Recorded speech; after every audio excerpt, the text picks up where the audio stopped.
Good morning friend, বলুন তো এটা কি? আপনারা ভালোই গেস করেছেন মনে হচ্ছে। এটা হলো গিয়ে কাটি কচু। না, এটা হলো ওল কচু। এটা হলো মুসুরির ডাল ভিজিয়ে রেখেছি। আমি নিয়ে নিয়েছি আদা, রসুন, পেঁয়াজ, কাঁচা লঙ্কা। আমি এটাকে সিদ্ধ করবো। বাটা হয়ে গেছে। এর মধ্যে আমি অ্যাড করব ওল কচু। এটাকে ম্যাশ করে নেব। এইভাবে আমি ম্যাশ করে নিচ্ছি। ম্যাশ করা হয়ে গেছে। এবার আমি এর মধ্যে একটু পেঁয়াজ আর লঙ্কা অ্যাড করলাম। এবার দিয়ে দিচ্ছি স্বাদ অনুযায়ী নুন আর স্বাদ অনুযায়ী হলুদ। আর দিয়ে দিচ্ছি গোলমরিচের গুঁড়ো। দিয়ে দিচ্ছি একটা ফাটানো ডিম। এবার বড়াগুলো আমি একে একে ভেজে নেব।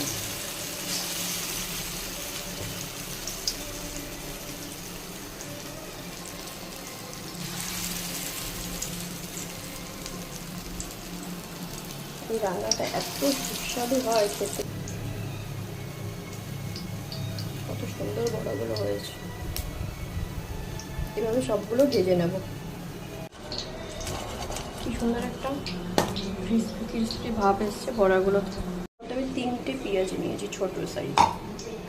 এগুলোকে আমি ছাড়িয়ে পেস্ট করে নেবো। লাগবে না, অল্পই নেবো। এটাকে আমি পেস্ট করে নেবো। আমাদের আদার পেস্ট হয়ে গেছে, রসুনগুলো পেস্ট হয়ে গেছে, পেঁয়াজের পেস্ট রেডি। তেল দিয়ে দিলাম। আর মশলা কষাবো। তেজপাতা আর সাদা জিরে। আমি আলুটাকে ভেজে রেখেছি। পেঁয়াজ 2 টেবিল চামচ আদা দিলাম। 1 টেবিল চামচ দিচ্ছি রসুন। এবার দিয়ে দিচ্ছি লাল লঙ্কার গুঁড়ো।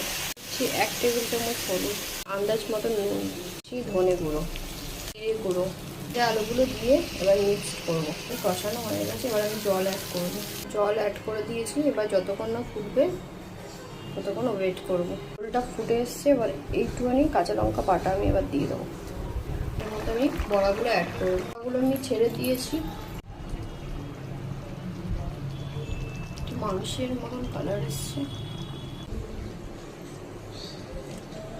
ঘিটা অ্যাড করে দিচ্ছি।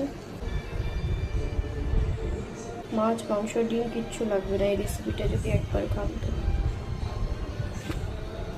ভালো লাগলে প্লিজ শেয়ার, কমেন্ট, সাবস্ক্রাইব করতে ভুলবেন না প্লিজ।